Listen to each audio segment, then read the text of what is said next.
నుంచి నేను ఈ పిరమిడ్ స్పిరిచువల్ సొసైటీస్లోకి వచ్చి ఇప్పటికి 15 సంవత్సరాలు అయింది. మరి పత్రికారితో ఎన్నో అనుభవాలు, వారితో కలిసి దాదాపుగా 10 సంవత్సరాలుగా జర్నీ చేస్తూ ఉన్నాను. వారి నుంచి ఎన్నో విషయాలు నేర్చుకుంటూ వారి యొక్క స్వీయ అనుభవంలోంచి వాళ్ళు ప్రతి చోట వారి యొక్క మీటింగ్స్లో కానీ ఎక్కడైనా కానీ వారు ఎలా ఉంటారు, ఎదుటి వ్యక్తులతోటి ఎలా ఉంటారు అనేది ఎంతో గర్వించదగ్గ విషయం. అటువంటి ఏ గురువు కూడా మనకి నేర్పించకపోవచ్చు.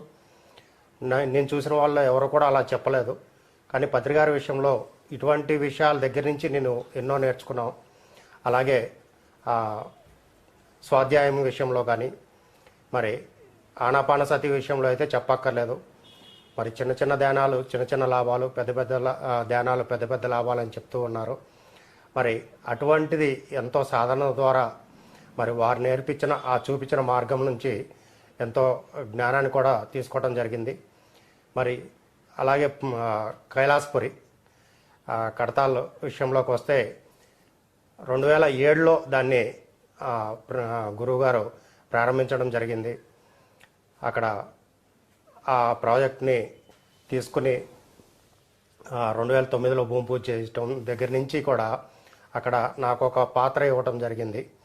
మరి ఆ చుట్టుపక్కల గ్రామాల్లో ధ్యాన ప్రచారం చేయటం కానీ, అక్కడ ఉన్న వాళ్ళకి ఈ పిరమిడ్ యొక్క విశేషాన్ని అలాగే ధ్యాన యొక్క లాభాలని కూడా అక్కడ తెలియజేస్తూ దాదాపుగా ఒక 2 సంవత్సరాల పాటు నేను అక్కడ ధ్యాన ప్రచారం చేయడానికి నాకు ఒక అవకాశం ఇవ్వటం జరిగింది.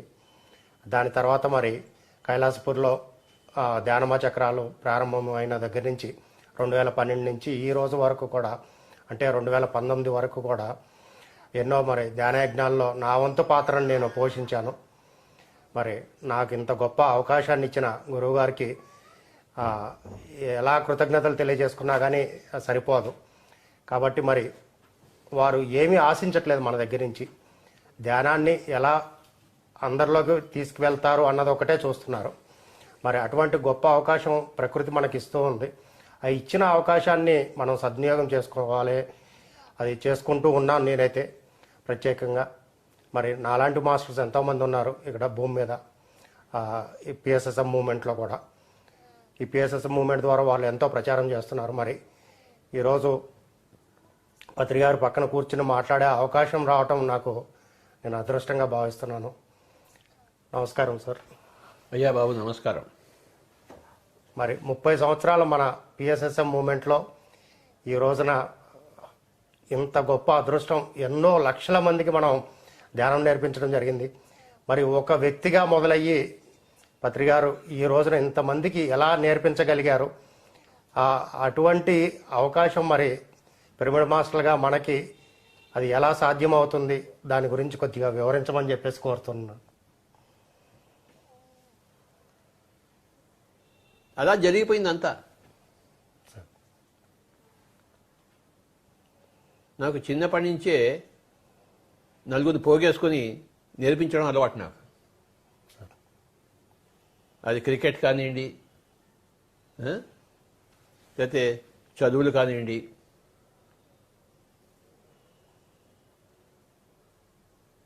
నాకు తెలిసింది పక్కవాడికి చెప్పాలి అంతే. నాకు క్రికెట్ వచ్చు, బ్యాట్గా పెట్టుకోమని చెప్తాను. నాకు కెమిస్ట్రీ సబ్జెక్ట్ కాస్త తెలుసు, ఇది ఆర్గానిక్ కెమిస్ట్రీ, ఇది ఇన్ఆర్గానిక్ కెమిస్ట్రీ, ఇది ఫిజికల్ కెమిస్ట్రీ అని చెప్తుంటాను. అంటే నాకు తెలిసింది చెప్తుంటాను. అది నాకు చిన్నప్పటి నుంచి అన్ని ఫీల్డ్స్లోనూ అలవాటు. నాకు నా తోటి పిల్లలను, తోటి క్లాస్మేట్స్ని ఒక ముగ్గురు తీసుకుని వాళ్ళకి చెప్తుంటాను. చిన్నప్పటి నుంచి నా యొక్క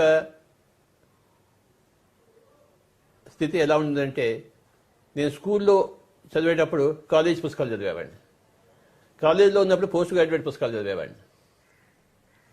అంటే ఎప్పుడు కూడా పైవి చదవడమే నాకు ఇష్టంగా ఉండేది. దాంతో చిన్నప్పటి నుంచి నాకు ఒక హయ్యర్ నాలెడ్జ్ వచ్చింది ప్రతి విషయంలోనూ. ఒక మన దగ్గర ఒక హయ్యర్ నాలెడ్జ్ ఉంటే ఏమవుతుంది, మనం పక్క వాళ్ళకి చెప్పడానికి వెంటనే వచ్చేస్తుంది. అది లేదనుకోండి ఏం చెప్తాం మనం, చెప్పలేము. కానీ చిన్నప్పటి నుంచి ఒక హయ్యర్ నాలెడ్జ్ నాకు వస్తూ ఉండేది. ఉదాహరణకు నేను 8 ఏళ్ల వయసులోనే మహాత్మా గాంధీజీ గారిది మై ఎక్స్పెరిమెంట్స్ విత్ ట్రూత్ చదివాను 8 ఏళ్ల వయసులో. 10 ఏళ్ల వయసులో విశ్వనాథ సత్యనారాయణ వారిది 1000 పడగలు చదివాను. 15 ఏళ్ల వయసులో స్కూల్ అయిపోయింది, కాలేజ్ ముందు సమ్మర్ హాలిడేస్ ఉంటాయి, వరంగల్లో ఉన్నాను మా అన్నగారి దగ్గర. ఆ సమ్మర్ హాలిడేస్లో నేను ఏ పని చేశానంటే 2 volumes of Indian philosophy by Pandit Radhakrishnan అవి చదివాను 15 ఏళ్ల వయసులో. ఏదో ఒకటి చేయడం అలవాటు నాకు. ఆ సమ్మర్ హాలిడేస్లో వరంగల్లో ఉన్నప్పుడు ఆ వరంగల్లో ఉన్న చిన్న చిన్న కొండలన్నీ ఎక్కేశాను, అన్నీ తిరిగేశాను. ట్రెక్కింగ్ అది అది అప్పుడు నాకు ట్రెక్కింగ్ అని తెలియదు నాకు. ఆ కొండ ఉంది, అది ఎక్కాలి. వరంగల్లో హనుమకొండలో మా అన్నగారు అక్కడ పనిచేసేవారు రీజనల్ ఇంజనీరింగ్ కాలేజ్లో. మా పేరెంట్స్ అంతా అక్కడే ఉండేవాళ్ళు అన్నగారి దగ్గర. నేను వెళ్తూ ఉండేవాడిని ఎప్పుడు. ఆ సమ్మర్ హాలిడేస్లో 2 పనులు చేశాను. అక్కడున్న చిన్న చిన్న కొండలు, చిన్న చిన్న గుట్టలు అవన్నీ ఎక్కేసేవాడిని. అది ఉత్తరోత్తరం నాకు ట్రెక్కింగ్లో ఉపయోగపడింది. ఒక్కడిని వెళ్ళేవాడిని, అంతే కొండలు ఎక్కి తిరిగి వచ్చేవాడిని. అదొకటి. రెండోదేమో Pandit Radhakrishnan 2 volumes of Indian philosophy చదివాను 15 ఏళ్ల వయసులో. అంటే ఆ వయసు ఏనా, చదవలసిన వయసు ఏనా అది కాదు. కానీ మరి 8 ఏళ్ల వయసులో మహాత్మా గాంధీని, 10 ఏళ్ల వయసులో విశ్వనాథ సత్యనారాయణ గారిని, 15 ఏళ్ల వయసులో పండిత్ రాధాకృష్ణ చదవడం అంటే అది ఉంది, అది సిస్టంలో ఉంది. నాకు డిజైన్ నాకు తెలియలేదు, తెలియకుండా ఉంది అది. అలాగే నా తోటి ఫ్రెండ్స్కి నాకు తెలిసిన విషయాలు చెప్తూ ఉండేవాడు, అదే ఇలా ఉండాలి, ఇలా ఉండాలని చెప్పేసి. అది నాకు అలవాటు. బోధన అనేది ఒక అలవాటు. ఏదైనా సరే, ఏ సబ్జెక్ట్ అయినా సరే, నాకు బాగా తెలిసింది ఇంకోటికి తక్కువ తెలిసింది వాడికి చెప్పాలి. ఆ యొక్క జీన్స్ ఉన్నాయి ఇంట్లో నా దగ్గర. ఎక్కడి నుంచి వచ్చాయంటే గత జన్మల నుంచి వస్తాయి, మన జీవిత ప్రణాళికల నుంచి వస్తాయి. ఫ్యూచర్లో మనం ఏం చేయాలి దాన్ని బట్టి కూడా మనం చేస్తుంటాం. ఏదైనా పరిస్థితి, ఏదైనా కారణాలు ఎక్కడ ఉంటాయి, గతంలో నుండి ఉంటే కారణాలు, భవిష్యత్తులో ఉంటే కారణాలు, వర్తమానంలో ఉంటే కారణాలు.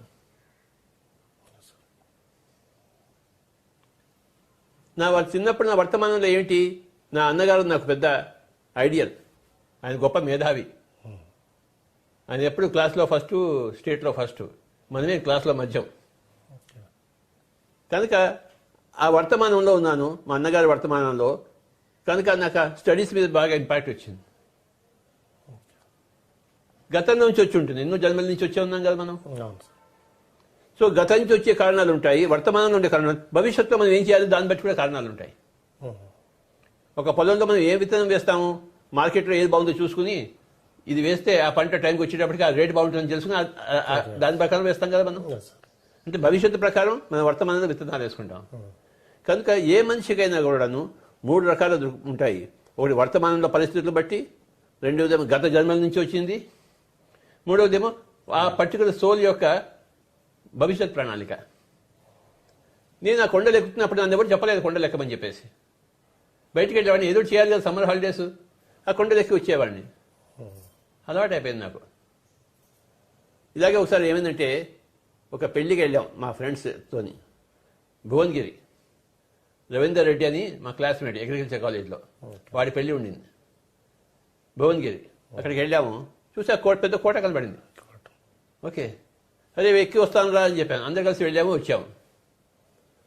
మొత్తం అంతా ఎక్కి దిగి వచ్చాము పెళ్లికి వెళ్ళేవాడిని. మళ్ళీ దిగి వచ్చిన తర్వాత మళ్ళీ నేను చెప్పాను, నేను ఇంకోసారి ఎక్కి వస్తాను, నాకు 100 రూపాయలు ఇస్తారా మీరు అని చెప్పేసి. ఎవడు ఎక్కలేదు అన్నాడు. ఎక్కి వచ్చిన తర్వాత మళ్ళీ అది ఎక్కాలి. సరే 100 రూపాయల కోసం మళ్ళీ ఎక్కి వచ్చాను నేను. మీరందరూ ఇక్కడ ఉండి పోయి వస్తుందని చెప్పేసి ఆ పైకి పోయి మరి తిరిగి వచ్చాను. అంటే నాకు అలవాటు అయిపోయింది ఆ కొండలు ఎక్కడం. మరి ఎన్ని ట్రెక్కింగ్ చేసాం లెక్కనే. అంటే ఆ భవిష్యత్తు చేసే ట్రెక్కింగ్ కోసం నా చిన్నప్పటి నుంచి నాకు ట్రెక్కింగ్ మొదలెట్టాను ఒకడిని కొండ ఎక్కడ రావడం. అలాగే భవిష్యత్తులో ఎన్నో పుస్తకాలు చదవాలి నేను, పిరమిడ్ స్పిరిచువల్ సోషల్ మూవ్మెంట్ కోసం. అందుకోసం చిన్నప్పటి నుంచే పుస్తకాలు చదవడం మొదలుపెట్టాను.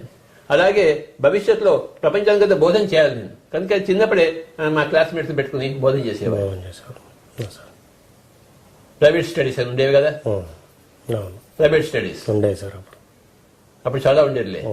రాత్రంతా కూర్చొని చదువుకున్నాడు. చదువుకొచ్చేవాళ్ళు. సో ఆ బోధన అనేది ఆ జీన్స్ లో ఉంది. అలాగా ఈ 3 క్యారెక్టరిస్టిక్స్ ఏమిటి? ఒక ట్రెక్కింగ్ అనే క్యారెక్టరిస్టిక్, ఒక అడ్వెంచర్ అనే క్యారెక్టరిస్టిక్, ఒక పుస్తకాలు చదవడం, పెద్ద పెద్ద పుస్తకాలు. పండిట్ రాధాకృష్ణ అంటే మామూలు వాడా? వాయమ్మో.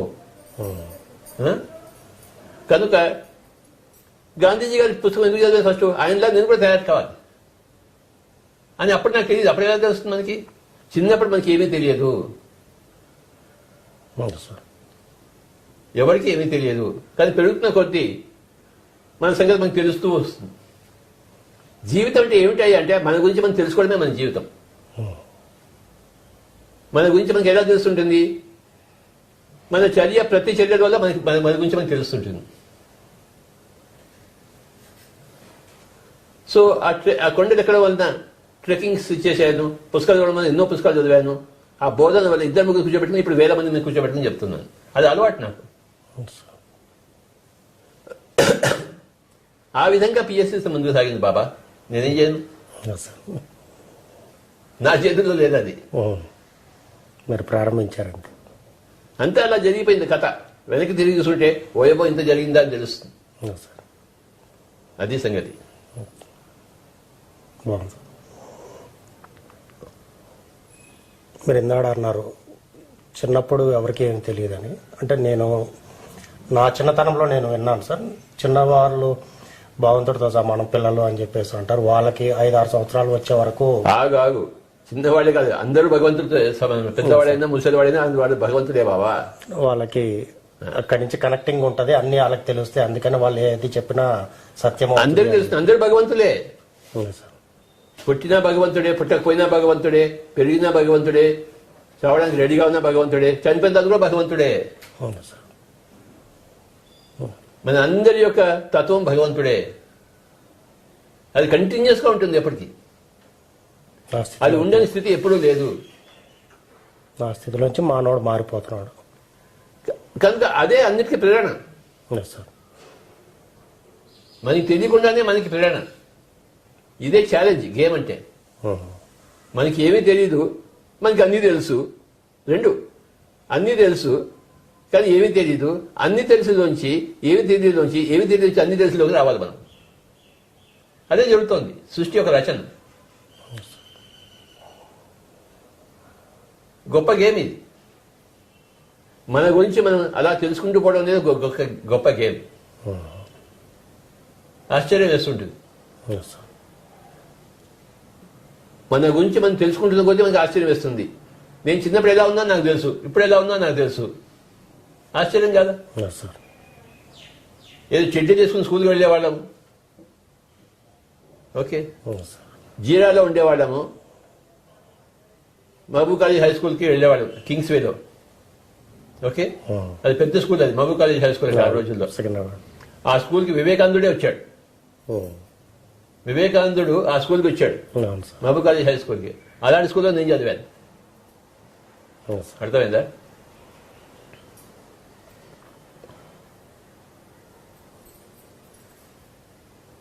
ఆ రోజుల్లో జయంతిలాల్ అని క్రికెటర్ ఉండేవాడు. అతను కూడా ఆ స్కూల్ నుంచి వచ్చాడు. అది కూడా మాకు గొప్ప. మా స్కూల్ నుంచి జయంతిలాల్ వచ్చాడని చెప్పేసి, బౌలర్, హైదరాబాద్ బౌలర్. కనుక ఆ స్కూల్లో వెళ్ళి పొద్దున్న నడిచి వెళ్ళేవాళ్ళం కింగ్స్ వేలో. మధ్యాహ్నంకి చిన్న క్యారియర్లో ఇంత పెరుగన్నం, ఇంత ఆవకాయ ముక్క పెట్టుకునేవాళ్ళం ఇంటి నుంచి. నేను మా తమ్ముడు ఉండేవాడు, నాకన్నా 2 ఏళ్ళకి. వాడు బ్లడ్ క్యాన్సర్ వచ్చి పోయాడు వాడు 1964లో. మేమిద్దరం స్కూల్కి వెళ్ళి మధ్యాహ్నం అంతా కూర్చుని, మధ్యాహ్నం పక్కన క్లాక్ టవర్లో ఒక గార్డెన్ ఉంది, చూసావా? Clock tower. అక్కడ పోయి కూర్చుని మధ్యాహ్నం అంతా ఆ పెరుగన్నము ఆవకాయ తిని వచ్చేవాడు. ఎంత బాగుండేదో పెరుగన్నం ఆవకాయ, తెలుసా నీకు? తెలుసు. నాకన్నా ఆడుతుంటే ఆ టేస్టే వేరబ్బా. పెరుగన్నం ఆవకాయ గుర్తుంచుకో. మధ్యాహ్నం సమ్మర్లో ఇంకా బాగుంటుంది. నేను ఎప్పుడు వెళ్ళినా అటువైపు వెళ్ళాను, నాకు క్లాక్ టవర్ గడిన అవే గుర్తుకొస్తుంటాయి. నేను మా తమ్ముడు 2 ఏళ్ళ వాడు నాకన్నా తక్కువ వాడు. ఓకే. 1964లో వాడికి బ్లడ్ క్యాన్సర్ వచ్చింది. బ్లడ్ క్యాన్సర్ వచ్చి బాంబేలో జాస్లాక్ హాస్పిటల్, క్యాన్సర్ హాస్పిటల్లో 6 నెలలు ఉన్నాడు. మా అమ్మగారితో ఉండేవారు. వాడు ఎలా పోతాడు, బ్లడ్ క్యాన్సర్కి ఎవడు బతకాడు. ఆ రోజు ధ్యానం లేదు. ఉందా? లేదు సార్. నువ్వు వచ్చి చెప్పావా నాకు ఎవరైనా ధ్యానం ఉందని? లేదు సార్. ఎందుకు చెప్పలేదు నువ్వు? అప్పుడు తెలియదు సార్ వాడికి. నువ్వు వచ్చి చెప్పుండొచ్చు కదా. లేదు సార్. నీ దగ్గర నేను నేర్చుకునేవాడిని కదా. ఇంకా నేను పుట్టలేదు సార్ అప్పుడు. పుట్టలేదా? ఎందుకు త్వరగా పుట్టలేదు నువ్వు? నువ్వు పుట్టింటే ఎంత బాగుండేది. లేదు సార్. సో నేను కూడా చదువు మానేసి 6 నెలలు బాంబేలో ఉన్నాను. పొద్దున్నే క్యారియర్, ఇంటి నుంచి చెంబూరులో మా పెద్ద సిస్టర్ ఉండేది. క్యారియర్ తీసుకుని హాస్పిటల్కి వెళ్ళడము, క్యారియర్ తీయించడము, మళ్ళీ ఊరంతా తిరిగి రావడం నడకను. బాంబే అంతా నడకడం తిరిగేది. నాకు నడక అలవాటు అయిపోయింది. ఇప్పుడు సహకార ర్యాలీలకు పనికొస్తుంది. ఇప్పుడు అన్నిటికీ పనికి వస్తుంది నడక. బాంబేలో ఒకసారి ఏమైంది తెలుసా? బాంబేలో చెప్పనా వద్దా? చెప్పండి సార్. కానీ ఇంకెవరికి చెప్పద్దు. అలాగే సార్. ఎందుకంటే ఎవరు వినొద్దు పిఎంసీ నుంచి. అలా తిరుగుతున్న రోజుల్లో నా దగ్గర ₹1.5 ఉంది జేబులో. సార్.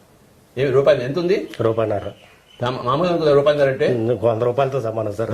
అది సంగతి. ₹1.5 ఉంది నా దగ్గర. ఫ్లోరా ఫౌంటైన్ దగ్గర ఉన్నాను నేను బాంబేలో. అక్కడ ఉండి నాకు ఆకలి వేసింది బాగా. హోటల్ కనబడింది, దోశ తిందామని వెళ్ళాను. ఫ్లోరా ఫౌంటైన్లో లోపలికి వెళ్ళాను, మంచి దోశ ఆర్డర్ చేశాను. సికింద్రాబాద్లో దోశ 4 పావలాయి అప్పుడు. నాకు అదే దృష్టిలో ఉంది. బాంబేలో అంతే ఉంటుంది అనుకున్నాను. సికింద్రాబాద్లో పావలా దోశ, అప్పుడప్పుడు పోయి తినేవాళ్ళం. అంతే ఉంటుంది అనుకున్నాను బాంబేలో. ఫ్లోరా ఫౌంటైన్లో హోటల్ అదిగి దోశ అని చెప్పాను. వాడు దోశ తీసుకొచ్చాడు. ఓకే, బిల్ తీసుకొచ్చాడు ₹1.5. నా దగ్గర ₹1.5 కూడా, ₹1 ఉండింది నా దగ్గర. ₹1 ఉండింది అనుకుంటాను. వాడు ₹1.5 బిల్ తీసుకొచ్చాడు. ఎక్కడి నుంచి తీసుకొచ్చాను? ఇప్పుడు నువ్వుంటే ఏం చేస్తావు చెప్పు? ఏం చేస్తావా? ఇప్పుడైతే కమ్యూనికేషన్ సార్, అప్పుడే కమ్యూనికేషన్ కూడా లేదు. అయ్యా బాంబే నాయన, ఊరికారు ఊర్లో. అయ్యా. సో నేను చూశాను, వాడు బిల్ ఇచ్చాడు, పెట్టుకున్నాను. వాడు బిల్ ఇచ్చేసి మళ్ళీ ఇంకో సర్వీస్ కోసం మళ్ళీ లోపలికి వెళ్తాడు కదా, మెల్లిగా లోపల పెట్టుకుని ఏమి దిగినట్టు బయటకు వచ్చేసాను. బయటకు వచ్చి ఫ్లోరా పాయింట్ నుంచి గేట్ వే ఆఫ్ ఇండియా వరకు పరిగెత్తుకొచ్చు. ఎవరు నేను దొరకకూడదని చెప్పేసి. నా రూపాయి ఖర్చు కాలేదు, దోశ అడుగు తెలుసు. అంటే అలా ఉంటుంది బాబు. బాంబే అంతా నేను కాకినాడకు తిరిగాను, మొత్తం సిటీ అంతా. Marine drive, Chowpatty beach, Juhu, Malabar hills అన్నీ, విక్టోరియా, వీటి రైల్వే స్టేషను. 6 నెలలకి మా తమ్ముడు చనిపోయాడు. మరి ప్యాకప్ చేసుకుని హైదరాబాద్కి వచ్చేసాం. అంటే చిన్నప్పుడే ఆ డెత్ని చూశాను నేను, ఇంట్లో డెత్ని. బుద్ధుడు బయట డెత్ చూశాడు, నేను ఇంట్లోనే డెత్ చూశాను.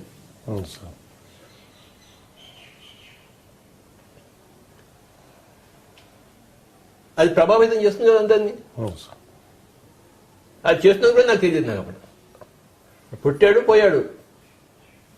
ఓకే, అంటే కాలేజీలో ఉండేటప్పుడు వాళ్ళందరికీ కెమిస్ట్రీ చెప్పేవాడిని, డార్విన్స్ నేచురల్ సెలక్షన్ థియరీ చెప్పేవాడిని. ఓకే, తర్వాత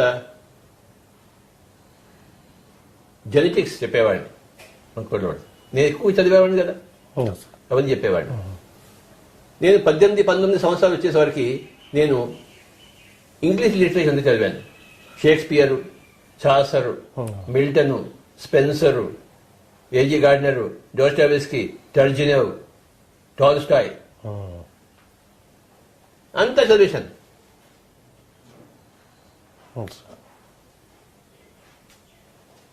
అంటే చదువుల మీద అంత ఇంట్రెస్ట్ నాకు. పుస్తకం దొరుకుతుందంటే నమిలేస్తాను అంతే. ఉత్తరోత్తర ఇన్ని పుస్తకాలు చదవడానికి ఇగో ఇప్పుడు ఈ శ్రీనివాస్ రెడ్డి గారు మా ఇంటి కింద ఉన్నారు, మా అల్లుడు గారు, నమస్కారం. ఆయన రోజుకు కొత్త పుస్తకం తీసుకొస్తుంటాడు. నా ప్రాణాలు తీసుకుంటాడు. ఇవి తీసుకుంటే నీకు నేను చదవకుండా ఉంటానా? మీకు ఇష్టమైన పని చేస్తున్నారు. రోజుకో కొత్త పుస్తకం తీసుకొస్తుంటాడు. మీరు లక్కీగా ఆయన చేతిలో ఇలా ఇరుక్కుపోయారు సార్ లాక్డౌన్ వల్ల. నా చేతిలో ఆయన ఇరుక్కున్నాడు, ఆయన చేతిలో నేను ఇరుక్కున్నా, నాకు ఇప్పటిలాగా అర్థం కావట్లేదు. లేదు పుస్తకాల చేతిలో ఇద్దరం ఇరుక్కుందామా? ఎన్నో కొత్త విషయాలు తెలిసినాయి సార్ చాలా మందికి. వయబో ఎన్నెన్నో కొత్త విషయాలు నాయన. Untold Sita and Yashodhara. కనుక నా చిన్నప్పటి జీవితం అలా జరిగింది. తర్వాత ఐఏఎస్ తీసుకోవాలని చదవడం మొదలుపెట్టాను. మా అన్నగారు ఏం చేశారు, అది నువ్వు ఐఏఎస్ చదవరా అన్నాడు. మా అన్నగారి మాట నాకు వేదం అప్పుడు. అందుకోసం అంతకుముందు నేను తెనాలిలో ఇన్కమ్ ట్యాక్స్ ఇన్స్పెక్టర్గా పనిచేశాను ఒక 10 నెలలు. ఇన్కమ్ ట్యాక్స్ ఇన్స్పెక్టర్ ఏంట్రా, నువ్వు వచ్చేసి హైదరాబాద్కి చదువు, ఐఏఎస్ చదువు అన్నాడు ఆయన. సరే దాన్ని రిజైన్ చేసి వచ్చాను. 1970లో నాకు income tax inspector examination pass అయ్యి ఇన్కమ్ ట్యాక్స్ జాబ్ వచ్చింది నాకు ఇన్స్పెక్టర్గా. ఆ జాబ్ వస్తే వాటిని వదిలిపెడతాడా? వదిలిపెట్టరు. నేను ఒక్కడే వదిలిపెట్టాను. 1970లో 1970 నా వయసు 23 సంవత్సరాలు ఉంటుంది. 23 1970 47 23 యు ఆర్ రైట్. ఓకే, అది వదిలిపెట్టేసి ఇక్కడికి వచ్చేసి ఎంఎస్సీ అగ్రికల్చర్ చదువుతూ ఐఏఎస్ చదువుతూ 2 చదువుతూ మొదలుపెట్టాను. నా ఎంఎస్సీ అగ్రికల్చర్ 4 సంవత్సరాలు చేశాను. అంటే 2 సెమిస్టర్లు చదవకుండా ఉంటే 1 సెమిస్టర్ చదివేవాడిని. 2 సంవత్సరాలు పూర్తి చేయవలసింది 4 సంవత్సరాలు. ఎందుకంటే నేను ఐఏఎస్ కూడా చదువుతున్నాను కనుక. ఐఏఎస్ చదివేటప్పుడు పొద్దున్నే ఇక్కడే అంబర్పేటలో ఈ ఇంట్లోనే ఉండేవాడిని. అప్పుడు ఈ ఇల్లు లేదు, వేరే ఇల్లు ఉండేది ఇక్కడ. ఆ ఇల్లు తీసేసి ఈ ఇల్లు కట్టాము ఇక్కడ. నేను ఇక్కడి నుంచి యూనివర్సిటీ వెళ్ళేవాడిని, పొద్దున్న వెళ్ళేవాడిని. ఇన్ని వైట్ పేపర్ తీసుకుని పెన్ తీసుకుని ఉస్మానియా యూనివర్సిటీ లైబ్రరీ పొద్దున్న వెళ్తే మళ్ళీ రాత్రి వచ్చేవాడిని. అక్కడ ఏ పుస్తకం చదివితే ఆ పుస్తకం చదవడం రాయడం అంతే, లైబ్రరీలో అంతే. అలాగే సిటీ సెంట్రల్ లైబ్రరీ, ఇంకా ఎన్నో లైబ్రరీస్ ఉన్నాయి హైదరాబాద్లో, అన్ని తిరుగుతుండేవాడు. 4 సంవత్సరాలు తిరిగాను లైబ్రరీ చుట్టూ. ఎందుకంటే నాలెడ్జ్. దేనికంటే ఐఏఎస్ కోసం. ఐఏఎస్ రాలేదయ్యా, నాకు ఫెయిల్ అయిపోయాను. నాకు కోపం వచ్చింది. 4 సార్లు 5 సార్లు వెళ్ళాను, ఢిల్లీకి వెళ్ళాను ఇంటర్వ్యూకి. కానీ ఇంటర్వ్యూలో ఫెయిల్ అన్నారు. నాకు తిక్కరేగింది. నువ్వేంటి నాకు ఐఏఎస్ ఇచ్చి, నేనే ఐఏఎస్ పెడతానని చెప్పేసి ఇండియన్ అన్నపద సర్వీస్ పెట్టాను. ఐపీఎస్కి వెళ్ళాను, పోలీస్ సర్వీస్కి. అప్పుడు కూడా ఫెయిల్ అయిపోయాడు. నువ్వేంటి నాకు ఐపీఎస్ ఇచ్చాను, నేనే ఇండియన్ పిరమిడ్ సర్వీస్ పెట్టానే. ఇండియన్ ఫారెస్ట్ సర్వీస్కి వెళ్ళాను. అక్కడ కూడాను ఢిల్లీలో వాకింగ్ టెస్ట్ ఉండింది. 4 కిలోమీటర్స్ 1 గంటలో నడవాలి. ఆ వాకింగ్ డిస్టెన్స్ చేసాం. All India institute medical science medical checkup అయింది, అన్ని పాస్ అయ్యాయి. కానీ ఇంటర్వ్యూలో ఫెయిల్. ఎంత అవమానమయ్యా నాకు. నా లాంటి ఎదవ జీవితం ఎవరికి రాకూడదు. ఢిల్లీకి వెళ్ళడము, ఓడిపోయి రావడము, ఢిల్లీకి వెళ్ళడము, ఓడిపోయి రావడము. ఇక్కడ హైదరాబాద్లో ఎవరికి మొహం చూపించలేదు, ఎందుకంటే ఓడిపోయి వచ్చాను కదా. నువ్వు ఎప్పుడు ఓడిపోలేదు కదా దేంట్లోనూ. చాలా ఓడిపోయాను. పోయా, నా అంతా ఎప్పుడు నువ్వు ఓడిపోలేదు. అందరికన్నా ఎక్కువ ఓడిపోయింది నేనే. మేనేజ్మెంట్ ఇన్స్టిట్యూట్స్కి వెళ్ళాను, అహ్మదాబాదు, కలకత్తా. ఇంటర్వ్యూకి వెళ్ళాను, ఫెయిల్ అయ్యి వచ్చాను. ఐఏఎస్కి వెళ్ళాను, ఫెయిల్ అయ్యి వచ్చాను. అందరికీ ఫెయిల్ అయ్యాయి. అర్థమైందా? కనుక నా నరాలు ఫెయిల్యూర్ ఎక్కువైంది. ఫెయిల్యూర్ ఇది స్టెప్పింగ్ స్టోన్ ఫర్ సక్సెస్ అన్నారు. ఇప్పుడు అర్థమవుతోంది నాకు. అప్పుడు అర్థం అర్థం అప్పుడైతే ఉడిపోసుకుందాం అనేది. ఏమయ్యా పాస్ అయ్యావా అని అడిగాడు మా వాళ్ళంతా, మా ఫ్రెండ్స్ అంతా, రిలేటివ్స్. అనేవాడిని. నీ బతుకు అంతే అన్నారు. మా అన్నగారు పెద్ద మేధావి. నేనేమో ఐఏఎస్ అవుతానికి మా అన్నగారి కోరిక, కానీ మా అన్నగారి కోరిక తీరలేదు. అర్థమైందా? కానీ జీవితం నడుపుకుంటూ వచ్చాను. సూసైడ్ చేసుకోలేదు నేను. ఒకసారి సూసైడ్ చేసుకుందాం ప్రయత్నించాను. స్కూల్ అయిపోయిన తర్వాత 1963లో ఎంబీబీఎస్లో సీట్ రాలేదు నాకు. అప్పుడు జీరాలో ఉండేవాళ్ళం. ట్యాంక్ బండ్ మీద పొద్దునే వెళ్ళాను 4:30 కల్లా.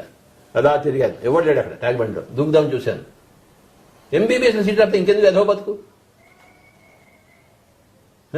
ఏమే ఎంబీబీఎస్లో సీట్ రాకపోతే ఇంకెందుకే బతుకు? నువ్వే చెప్పు. ఎంత అవమానం. దూకుదాం ట్రై చేశాను పొద్దున్నే 4:30కి. కానీ నాకు చంద్రుడి అసలు పడవు. నాకు నేను వేడి నీళ్ళు స్నానం చేయాలి. అక్కడ వేడి నీళ్ళు అన్ని చల్ల నీళ్లు. నాయన వద్దు, ఈ చల్లటి చావు వద్దు, నాకు వేడి చావు కావాలని చెప్పేసి మళ్ళీ వచ్చేసాను. అప్పటి నుంచి ఎంబీబీఎస్ అంటే పెద్ద క్రోధం. నువ్వేంటి నాకు ఎంబీబీఎస్ ఇచ్చేది? నా ఎంబీబీఎస్ నేనే పెట్టుకుంటే చెప్పేసి ఎంబీబీఎస్ అంటే bachelor of meditation, bachelor of spirituality meditation. అంటే నేను ఎట్లెందులో ఫెయిల్ అయ్యాను అవన్నీ నాకు విధంగా నేను మార్చుకోను పోరాను అని చెప్పేసి. నువ్వేంటి నాకు చెప్పేది? నేనే నీకు ఇస్తాను ఎంబీబీఎస్ డిగ్రీ. అలా జరిగింది. ఏం చెప్పంటే కడుపు చించుకుంటే కాళ్ళ మీద పడుతుంది ఆయన. నువ్వు అలాంటి ప్రశ్నలు అడిగావేంటి నన్ను? అందరి మధ్య అందరు ఏమనుకుంటారు చూసేవాళ్ళు అందరూ, నీ జీవితం ఇలా తగలబడిందా అని. ఎంత రేపంటే నీ ఊర్లో తిరగలేదు నేను లాక్డౌన్ తర్వాత. ఏదో మంచి ప్రశ్నలు అడుగును.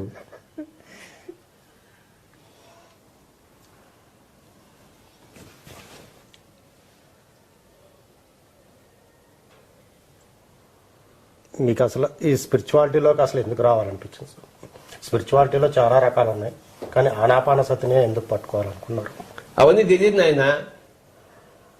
1966లో మేము విద్యానగర్లో ఉండేవాళ్ళం. మా ఇంటి పక్కన ఒక యోగా సెంటర్ ఉంది విద్యానగర్లో.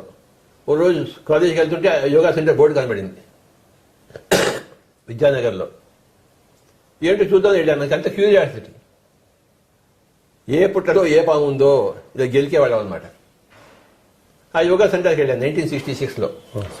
మా ఇంటి పక్కన గల్లీలోనే ఉండేది విద్యానగర్లో. వాళ్ళు ఏం చేశారు, యోగాసనం నేర్పించారు, రకరకాల ఆసనాలు. వాడు నేర్పించారు, నేర్చుకుంటారు. నాకు నేర్చుకోవడం అలవాటు. ఏదైనా సరే, క్రికెట్ అయినా, చెస్ అయినా సరే, సంగీతం అయినా సరే. సంగీతం కోసం సైకిల్ వేసుకుని సికింద్రాబాద్ వెళ్ళేవాడు మా గురువు గారి దగ్గరికి వెళ్ళి. ఎక్కడ ఏ విధి ఉన్నా నేర్చుకోవడం. ఇక్కడ యోగాసనం, యోగా కేంద్రం వెళ్ళాను. ఆసనాదాన్ని నేర్చుకున్నాను. 6 నెలలు వెళ్ళాను. తర్వాత సూత్రనేతి ఉంటుంది, వస్త్రనేతి, జలనేతి. జలనేతి అంటే ఓ పెద్ద పీపాలో నీళ్ళని తాగేసేది, మళ్ళీ బయటికి కక్కేది. వస్త్రనేతి అంటే పెద్ద వస్త్రం అంతా మింగేది, మళ్ళీ మెల్లిమెల్లిగా లాగేసేది. సూత్రనేతి అంటే ఇక్కడి నుంచి ఒక సూత్రం, ఒక దారం పెట్టి మళ్ళీ నోట్లో నుంచి బయట తీసి ఇలా చేసేది. ఇవన్నీ చేశాను. చాలా కష్టం అయ్యోయ్, మళ్ళీ తుమ్ములు వచ్చేవి. చేసావా? కనుక తర్వాత వాళ్ళు ఇంకేం చేశారు, ఈ గోధుమ మొలకలు ఉండేవి. ఆ గోధుమ మొలకలు తినేవాళ్ళం. తిని చచ్చాను యథావతి. 6 నెలలు అయిపోయింది. అక్కడ అన్ని నేర్చుకున్నాను. ఇక్కడ ఇంకేమైనా ఉందా అని అడిగాను. ఇక్కడ ఇంతే అయిపోయింది అన్నారు. యోగా సెంటర్ 1966 అయిపోయింది. నేను చేతులు దుక్కుని వచ్చేసాను. మరి ఇంకెళ్తున్నాను. ఇంకెక్కడో ట్రాన్సెండెంటల్ మెడిటేషన్ మహేష్ యోగి. ఆ రోజుల్లో అది ఎక్కువ. అక్కడికి వెళ్ళాను. అక్కడ చెప్పారు, నీకు మంత్రం ఇస్తాను, ఎవరికి చెప్పకూడదు అన్నారు. నేను నీకు చెప్తున్నా కానీ నువ్వు ఎవరికి చెప్పకు. నాకేం చూడ చెప్పండి, షిరింగ్ అని చెప్పారు. షిరింగ్ షిరింగ్ షిరింగ్ షిరింగ్ అనుకుంటూ 2 నెలలు కూర్చున్నాను. నాకు బోర్ కొట్టింది. నాకు అర్థమైందా? ఈ మంత్రం నువ్వు ఎవరికి చెప్పకు. నువ్వు అలాగే చెప్తావా? చెప్పండి. ఆల్రెడీ అయిపోయింది సార్, సీక్రెట్ ఓపెన్ అయిపోయింది. అది చేశాను. సో యోగాసనాలు అయిపోయాయి, మంత్రం అయిపోయింది. ఎక్కడ ఏదంటే అక్కడ వెతుకుతున్నాను. ఇది కావాలని తెలియదు, ఏది వద్దో ఏది కావాలో తెలియదా, కానీ అలా వెళ్తున్నాం అంతే. ఒకరోజు చిక్కడపల్లిలో బ్రహ్మకుమారి ఉండింది, బోర్డు కనబడింది. అదేమిటో చూద్దామని వెళ్ళాను. బ్రహ్మకుమారి. అక్కడికి వెళ్తే ఒక రెడ్డి గారు పెట్టారు, ఇలా చూస్తుండమని చెప్పారు. కళ్ళు విప్పే త్రాతకం. కొంచెం చేసిన కళ్ళ మన మంట వచ్చింది. వద్దర నాయన, నువ్వు వద్దు, నీ చిక్కడపల్లి వద్దు, నీ బ్రహ్మకుమారి వద్దు అని చెప్పేసి ఒకటే రోజుకి వచ్చేసాను. పుస్తకాలు కొన్నాను. ఆయన ఒరిజినల్ ఫౌండర్ బ్రహ్మబాబా. ఆయన ఏం చెప్పాడు, నాకు పుస్తకాలు అలవాటు. ఆయన దగ్గర పుస్తకాలు కొన్నాను, బ్రహ్మకుమారి. అవి చాలా బాగా నచ్చింది నాకు. బ్రహ్మబాబా ఆయన జీవిత చరిత్ర అంతా చదివాను. చాలా చాలా బాగుంటుంది. ఆయన గ్రేట్ మాస్టర్. ఆయన నాకు పుస్తకం చదవడం అలవాటు, కానీ ఆ బ్రహ్మకుమారి దగ్గర మళ్ళీ పోలేదు నేను. అలాగే ఒకసారి ఏమైంది, హైదరాబాద్లో ఇక్కడ గోయింకాది ఒకటి ఉంది, తెలుసా నీకు? విపස්සన కదా. ఆ రోజుల్లో గోయింకా కూడా బాగా ఉండేది. సరే వెళ్దామని వెళ్ళాను. 10 రోజులు అంట వెళ్ళాను. రామచంద్ర భలే డిసిప్లిన్ ఉండేది. మనకి అసలు డిసిప్లిన్, నా అంత చెత్త వెళ్ళాలి ఎవరు లేడు. మనకి డిసిప్లినే లేదు. మనకి ఎవరితో మాట్లాడకూడదు, రాత్రి పడుకోవాలంటే, నిద్ర రాకపోతే పడుకోవాలంటే ఎలా పడుకుంటావు? 10 రోజులు ఉండాలంట మౌనంగా. నాకు ఒక్క రోజుకే తిక్కలేగింది. నాకు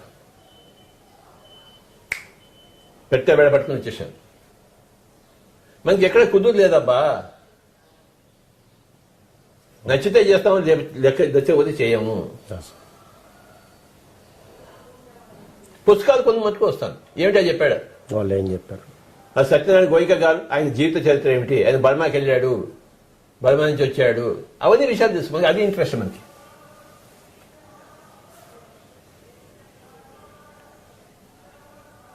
హైదరాబాద్ ఉండేటప్పుడు నాకు పెద్ద అలవాటు ఉండేది. సండే రాగానే స్కూటర్ వేసుకుని సిటీ అంతా సెకండ్ హ్యాండ్ బుక్ స్టాల్స్ ఉండేవి పరిచయం. కోటిలో అక్కడ తెలుసా నీకు? కోట హ్యాబిట్స్ అంతా ఉన్నాయి. పొద్దున్న వెళ్తే స్కూటర్ వేసుకుని ఒక పెద్ద సంచి వేసుకుని ఆ సెకండ్ హ్యాండ్ బుక్ స్టాల్స్ అన్ని వెతుకుంటే నాకు కావాల్సిన పుస్తకాలన్నీ దొరికేవి. స్పిరిచువల్ బుక్స్ నాకు అవే ఇంట్రెస్ట్. మధ్యాహ్నం అయ్యేసరికి ఆ సంచి నిండా కూరగాయలు కొన్నట్టు పుస్తకాలు కొనుక్కొని చూపించేవాడిని. ఆ వీక్ అంతా చదివేవాడిని. మళ్ళీ నెక్స్ట్ సండే మళ్ళీ వెళ్ళేవాడిని. మళ్ళీ అమ్మేసి మళ్ళీ ఇంకోటి అమ్మేయడం కాదు, ఇక్కడ ఎవరికైనా ఇచ్చేస్తాను. ఓకే, అమ్మేది క్వశ్చన్ లేదబ్బా. నేను చదివినది ఎవరికో ఒకటి ఇచ్చేయాలంటే. పుస్తకాలు భిక్షగాలు చాలా మంది ఉన్నారు. శ్రీనివాస్ రెడ్డి లాంటి వాళ్ళు స్పెషల్ భిక్షగాళ్ళు, పుస్తకాలు భిక్షగాళ్ళు. వాళ్ళకి డబ్బులు అక్కర్లేదు, వాళ్ళకి పుస్తకం కావాలి వాళ్ళకి.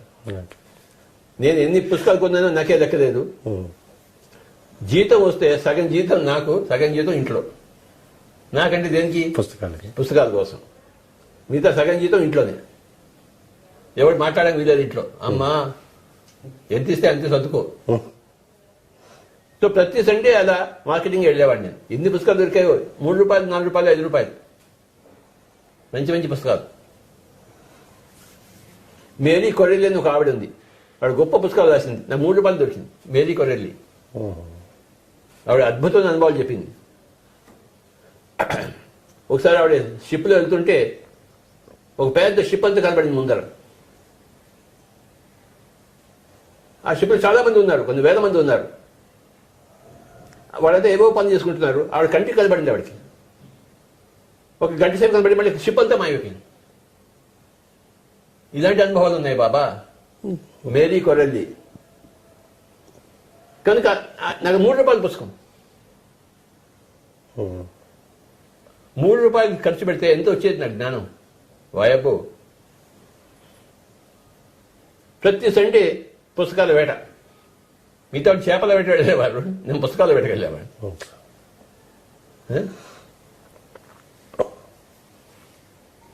ఉస్మానియా యూనివర్సిటీ కొన్ని పుస్తకాలు దొంగలించాను తెలుసా నేను. నాకు కావాల్సిన పుస్తకం దొరుకుతుంది అనుకో, ఇక్కడ పెట్టుకుని వచ్చేసాడు. ఎవరు చెప్పద్దు. చెప్తావేంటి? చెప్పండి సార్. చెప్పాలంటే నీ ఇంటి మీద బాంబేస్తాను. అలాగే నేను అసలే రాయలసీమ వాడిని. చెప్పండి సార్. 1975లో రాయలసీమ వెళ్ళాను. తెలంగాణ వాళ్ళు పెట్టేసి అక్కడంతా బాంబులే వస్తారు, జాగ్రత్త.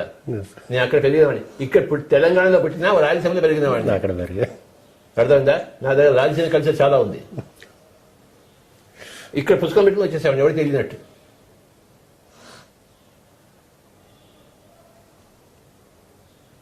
ఇప్పుడు ఎవరి మీద నా మీద కేసు పెట్టి హాయిగా జైలుకి వెళ్తాను. జైల్లో కూడా లాక్డౌన్ కదా. ఇక్కడ అలవాడైపోయింది లాక్డౌన్. జైల్లో ఏమవుతుందే? లాక్డౌనే కదా. కనుక చేసిన తప్పులు ఎప్పుడు అనుభవించాలో గుర్తుంచుకో. నేను పుస్తకాలు దొంగతనం చేశాను, ఓకే, దాని మీద ఎవరైనా కేసు పెడితే హాయిగా జైలుకి వెళ్తాను, లాక్డౌన్లో హాయిగా జీవిస్తాను నేను, నో ప్రాబ్లం. శ్రీకృష్ణ జన్మస్థానం, అర్థమైందా? ఒకసారి ఏమైందంటే యూజీ కృష్ణమూర్తి అని ఒక ఆయన ఉన్నాడు. ఆయన ఉప్పలూరి గోపాలకృష్ణమూర్తి, ఆయన పెద్ద పేరు ఉండేది ఆ రోజుల్లో. ఆయన దగ్గర వెళ్దామని చెప్పేసి వెళ్ళాను ఒక్కడి నేను. ఎక్కడ మన చార్మినార్ దగ్గర ఉండేవాడు ఆయన. చాంద్రాయణ గుట్ట ఉంది కదా, అక్కడ అటువైపు వెళ్ళాను. ఓ సండే వెళ్ళాను. సండే ఆయన క్లాస్ చేస్తుంటాడు. వెళ్ళేసరికి ఓ 200 మంది కూర్చున్నారు యూజీ కృష్ణమూర్తి దగ్గర, ఉప్పలూరి గోపాలకృష్ణమూర్తి. ఆయన గొప్ప మేధావి అని చెప్పేసి, ఎన్లైటెడ్ మాస్టర్ అని చెప్పేసి నేను వెళ్ళాను. చూడాలి కదా ఎన్లైటెడ్ మాస్టర్ అంటే. ఆయన రమణ మహర్షిని ఒకటే తిడుతున్నాడు. ఆయన నాకు తిక్కరేగింది. ఆ 200 మందిలో నేను లేచి ఈ ఉప్పలూరి గోపాలకృష్ణ తిట్టేశాను. అసలు నువ్వెవడ మాట్లాడాకని చెప్పేసి అధ్వానంగా మాట్లాడి పరిగెత్తుకు వచ్చింది నన్ను కొడతారని చెప్పేసి కొట్టేదాకా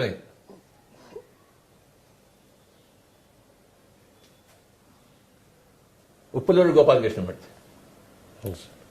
ఆ రోజులో మనం రిబెల్ మనం అర్థమైందా ఎవరికి లెక్క చేసేవాళ్ళం కాదు తిట్టడం అంటే తిట్టడమే నీకు తెలుసు కదా నా తిట్టడం గురించి నిన్న ఎప్పుడైనా తిట్టానా కొట్టారు కూడా సార్. కొట్టానా ఎవరు చెప్పగా బాబు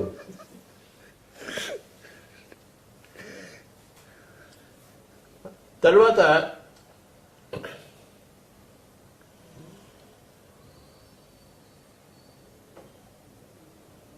'83లో నేను 83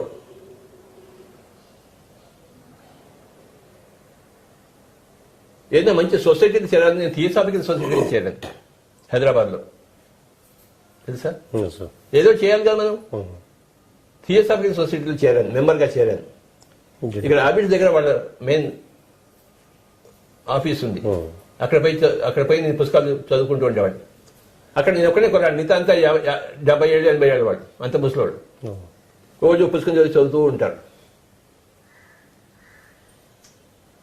ఆ పుస్తకాల కోసం వెళ్ళేవాడిని తర్వాత కొన్ని రోజుల తర్వాత ఇక్కడ మూడు బ్రాంచెస్ నేను స్థాపించాను హైదరాబాద్ సిటీలో థియోసాఫికల్ సొసైటీ తెలుసా నీకు తెలుసు. ఈ హైదరాబాద్లో 3 సొసైటీని స్థాపించాను నేనే మన ఉప్పల్ దగ్గర ఒకటి తర్వాత సికింద్రాబాద్లో ఒకటి ఇంకో చోట 3 బ్రాంచెస్ నేనే స్థాపించాను నేను ఈ పిరమిడ్ సొసైటీ రాకముందు థియోసాఫికల్ సొసైటీలో ఉండేవాడిని ఆయన అర్థమైందా అప్పుడు పిరమిడ్ సొసైటీ లేదు నువ్వు ఉన్నావా అప్పుడు నువ్వు ఉంటే నీ దగ్గర వచ్చావండి థియోసాఫికల్ సొసైటీ ఉంది 3 బ్రాంచెస్ స్టార్ట్ చేశాను తర్వాత వాళ్ళు నువ్వు అడియారు వెళ్ళాలి అన్నారు సరే అడియారు వెళ్ళాను ఫస్ట్ టైం చూడ ఓయబ ఎంత గొప్ప ఉందో ఎక్కడైతే అన్ని పేసెంట్ ఉండిందో లెవెల్స్కి ఉండిందో ఆ ప్లేస్ అంటే ఓయబ పెద్ద తీర్థస్థానం నాకు అడియార్ వెళ్ళాను 4 రోజులు ఉన్నాను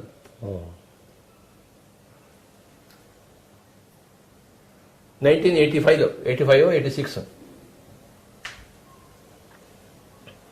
ఇక్కడ హైదరాబాద్లోనే ఇంకో పత్రి అని ఒక ఆయన ఉండేవాడు ఆయన వైస్ ప్రెసిడెంట్ థియోసాఫికల్ సొసైటీకి ఆయన నాకు ఇక్కడ కలిశాడు ఆయన రిఫరెన్స్ తీసుకుని అక్కడ అడియాలి వెళ్ళాను ఆయన కూడా పత్రియే ఆయన వైస్ ప్రెసిడెంట్ థియోసాఫికల్ సొసైటీకి ఆయన ద్వారా వెళ్ళాను 4 రోజులు ఉన్నాను అక్కడ వాళ్ళు కొన్ని పూజలు కూడా చేయడం మొదలుపెట్టారు నాకు పూజలు అంటే ఇష్టం లేదు అప్పటికే ఎన్లైటెడ్ అయిపోయాం కదా ఎలా గొడవ అక్కడ మెడిటేషన్ ఉండేది కాదు అన్ని పుస్తకాలు చదవడం మొదలుపెట్టారు ఎంత పెద్ద హైడియార్లో థియోసాఫికల్ సొసైటీ హెడ్ క్వార్టర్స్లో మెడిటేషన్ లేకపోలేదు ఏంటి నాకు నచ్చలేదు అక్కడ అడియార్లో ఉన్నప్పుడు నేను ఓషో గురించి మాట్లాడేవాడిని వాడికి ఓషో అంటే తిట్టేది కాదు వాడు ఓషో వాడు సెక్స్ వధవా వాడి స్పిరిచువాలిటీ ఏమిటి అనేవాడు వాడు నైనా సెక్స్ వధవ కాదు నైనా గొప్ప మాస్టర్ నైనా నేనంటే వాడికి నచ్చేది కాదు వాడికి నచ్చబడడం నాకు నచ్చలేదు ఏం చేశాను నువ్వు వద్దు నీ థియోసాఫికల్ సొసైటీ వద్దని చెప్పేసి వచ్చేసాను నీ పుస్తకాలు కావాలి కానీ నీ సొసైటీ నాకు వద్దు బ్రహ్మకుమారి పుస్తకాలు కావాలి కానీ బ్రహ్మకుమారి ఆర్గనైజేషన్ నాకు వద్దు గోయింకా పుస్తకాలు కావాలి కానీ గోయింకా ఆర్గనైజేషన్ నాకు వద్దు యోగా పుస్తకాలు కావాలి యోగా కేంద్రాలు నాకు వద్దు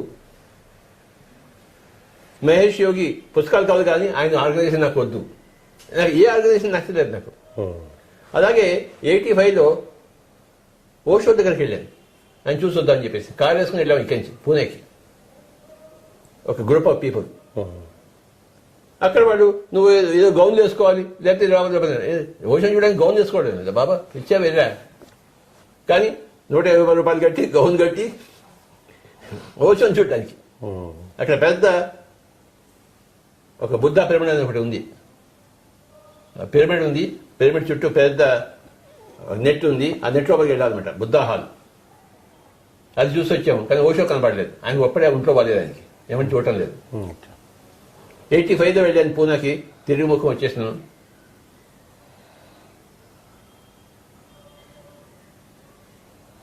అప్పటికే మన వాళ్ళకి హైదరాబాద్ గ్రూప్లో చాలా మంది థర్డ్ డే ఎక్స్పీరియన్స్ ఉన్నాయి అక్కడ ఓషో వాళ్ళని అడిగాను మీకు ఏమైనా థర్డ్ డే ఎక్స్పీరియన్స్ అండి థర్డ్ డే అంటే అంతా బూటకం ఉన్నారు వాడు యదృశ్యం తదృశ్యం అంట ఎలా ఫిలాసఫీ వాడు ఈ చూసేదంతా అదంతా బూటకం అని అన్నాడు. సో అదే థియోసాఫికల్ సొసైటీకి వెళ్తే ఓషో బూటకం అన్నారు, ఓషో దగ్గరికి వెళ్తే థర్డ్ ఐ లోపసాంగ్ లోప ఇదంతా బూటకం అన్నారు. నాకు నచ్చలేదు. నచ్చకపోయినా మళ్ళీ ఓషోని చూడాలని చెప్పేసి సజీవంగా ఉన్నాడు కదా ఆయన. 85లో వెళ్ళాను, మళ్ళీ 86లో కూడా వెళ్ళాను పూణేకి. కాలేజ్ని వెళ్ళాం నలుగురు. ఆ గౌన్లకి డబ్బులంతా ఇచ్చేసి లోపలంతా తిరిగి వచ్చాం, కానీ ఓషో లేదు అక్కడ. థర్డ్ డే అనుభవం ఎవరికి అక్కర్లేదు, వాడికి బాగా ఎగరడం కావాలంతే, మ్యూజిక్ పెట్టుకుని ఎగరడం కావాలి. డైనమిక్ మెడిటేషన్ అంటే మ్యూజిక్ పెట్టుకోవాలి, ఎగరాడాలి బాగా. నాకేమో ఎగరడం రాదు. అయ్యా నాకు ఏ ఆర్గనైజేషన్ నచ్చలేదయ్యా. ఏం చేయమంటావు నన్ను? అన్నిటిని రంగరించి అంటే ఎన్ని చోట్లకి వెళ్ళాను చూడు నేను. ఆల్మోస్ట్ గా ఉన్నాయన్ని తిరిగేశారు సార్. నాకు నచ్చలేదు. రామకృష్ణ మిషన్కి వెళ్ళేవాడిని. ఎందుకు వెళ్ళేవాడిని? అక్కడ మంచి హాల్ ఉంది, స్వామి రంగనాథానంద క్లాసులు చెప్పేవాడు. కానీ 9 o'clock ఆయన క్లాస్ చెప్తానంటే 8:30కే బిస్మిల్లా ఖాన్ సంగీతం పెట్టేవాడు. నేను ఆ సంగీతం మీద వచ్చేసాను బయటికి. 8:30కే వెళ్ళేవాడిని రామకృష్ణ మిషన్కి. హాఫ్ అన్ అవర్ బిస్మిల్లా సంగీతం విని అటు రంగనాథ స్వామి ఇంటి బయటకు వచ్చేసేవాడు. నాకు బోర్ కొట్టేది వేదాంతం అంతా. No Ranganatha Swamy, no Ramakrishna machine. అక్కడ రామకృష్ణ మందిరం ఉండేది. అక్కడ పోయి హాయిగా కూర్చొని మెడిటేషన్ చేసుకునేవాడిని. మిగతా అంతా భజన చేసేవాడిని, నేను మెడిటేషన్కి వచ్చేవాడిని. అంటే నేను తిరగని చూడలేదు, ఎక్కడ నిలవలేదు. ఏమిటో మనకి నచ్చలేదు ఏవి. ఒకటి ఉంటే రెండు ఉండేవి, రెండు ఉంటే మూడవది ఉండేది. అక్కడ మనకేమో అన్ని కావాలి. అర్థమైందా? చివరికి ఏం తెలిసిపోయింది? మనమే స్టార్ట్ చేయాలి బాబా. ఎక్కడికి వెళ్ళినా నాకన్నా ఎక్కువ ఎవరు కనపడలేదు నాకు. వెళ్ళాను, సిన్సియర్గా వెళ్ళాను. ఎక్కడ నాకెందుకు శిష్యరికం చేయడం అలవాటు. సంగీతంలో చేశాను నేను. సంగీతంలో చేసింది శిష్యరికం, ఆధ్యాత్మికంగా ఎందుకు చేయను నేను? సంగీతంలో పూర్తిగా శిష్యరికం చేశాను. మా ఫ్లూట్ గురువు గారు టిఎస్ చంద్రశేఖర్ గారి దగ్గర, తర్వాత పినాకపాణి గారి దగ్గర. అర్థమైందా? శిష్యరికం చేయడం నాకు తెలుసు. మరి ఆధ్యాత్మికంగా ఎక్కడ శిష్యరికం చేయలేదు. చేయడానికి నాకు ఆ రూపం ఏమి తన్నుకు రాలేదు. అయితే రామకృష్ణ మిషన్లో ఎంతో మంది స్వామీజీలు ఉన్నారు, వాళ్ళకి తన్నుకు రావాలి కదా. వాళ్ళని చూస్తే కళకు నమస్కారం పెట్టేసి వాడికి దాసం అవ్వాలి కదా. అయ్యానా? కాలేదు. ఎందుకు కాలేదు? నాకు అది నచ్చలేదు. ఎప్పుడు కూడాను నీకన్నా తక్కువ వాళ్ళ దగ్గర నువ్వు ఎప్పుడు వెళ్ళలేవు. నీకన్నా ఎక్కువ వాళ్ళ దగ్గరికి నువ్వు వెళ్ళగలవు. అర్థమైందా? అది ఎక్కువ తక్కువ నీకు తెలియదు, కానీ నీ హృదయం ఒప్పుకోదు అక్కడ పోవడానికి.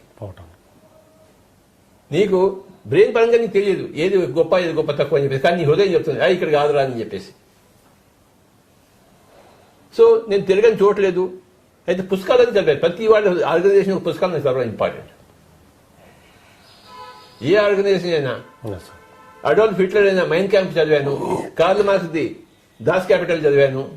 ఎవడు ఏ పుస్తకం చదివాను నేను పుస్తకం చదువుతాను. అందరూ నాలెడ్జ్ వస్తున్నాడు. వాడు కమ్యూనిస్ట్ కానీ, ఎథియిస్ట్ కానీ, థియిస్ట్ కానీ, భక్తి కానీ, వేదాంతంలో కానీ, వివేకానంద పుస్తకాలను చదివాను. రామకృష్ణ పుస్తకాలు, గాస్పెల్ ఆఫ్ రామకృష్ణ అవన్నీ చదివాను నేను. పుస్తకాలు చదువుతాను, ఆ ఆర్గనైజేషన్లో పోను. ఓషో పుస్తకాలు చదివాను. ఇంకోసారి ఏమైందంటే యోగానంద పరమహంస గురించి తెలిసింది, క్రియాయోగ. అదేంటో చూద్దామని చెప్పేసి వాడికి లెటర్ రాశాను. వాడికి లెటర్ రిప్లై వచ్చింది. ఇది లెటర్ రూపంగా మేము చెప్పము, ఇది స్ట్రిక్ట్ సీరియస్ ప్రైవేట్గా చెప్తాము, మీరు రాంచీకి రావాలన్నాడు. నా బొంత నేను ఎందుకు చెప్తాను రాంచీకి? నాకు ఇక్కడ చెప్పండి అని చెప్తాను. మళ్ళీ పుస్తకం లెటర్ రాశాను. మళ్ళీ వాళ్ళు రిప్లై ఇస్తే లెటర్కి రిప్లై ఇస్తారు. ఒక సంవత్సరం పెట్టు లెటర్లని గడిచాయి నాకు రాంచీకి. క్రియాయోగం అంటే నాకు తెలుసుకోవాలి కదా. వాళ్ళు సీక్రెట్ సీక్రెట్ సీక్రెట్ అని నాకు ఇది సీక్రెట్ అర్థం కాలేదు. నాలాంటి వాడు శిష్యుడు నీకెక్కడ దొరుకుతాడు అసలు? నాలాంటి వాడు నువ్వు చెప్పకపోతే నువ్వెందుకు అక్కడ పనికి మానేవాడివి, రాంచీ వాడివి? నో. ఒక సంవత్సరం ఉత్తర ప్రత్యుత్తరాలు చేసి మానేశానిక. నో రాంచీ, నో యోగానంద పరమహంస అని చెప్పేసి. తర్వాత రాంచీకి వెళ్ళినప్పుడు అవన్నీ చూసి వచ్చాను. యుక్తేశ్వరగిరి ఉన్న చోటుకి వెళ్ళాను, రామకృష్ణ పరమహంస పుట్టిన ప్లేస్ వెళ్ళాను, కామార్పుకూరు అవన్నీ తిరిగాను. Sight seeing. రాంచీకి వెళ్ళాను, ఆ పుస్తకాలు చదివాను, కానీ వాళ్ళ ఆర్గనైజేషన్ చేరాను. అర్థమైందా? పిఎస్ఎస్ఎంలో ఉన్న పుస్తకాలు అసలు ఎక్కడా దొరకవు కూడా ఎవరికి. ఇది మన పిఎస్ఎస్ఎం హిస్టరీ ఆయన. సార్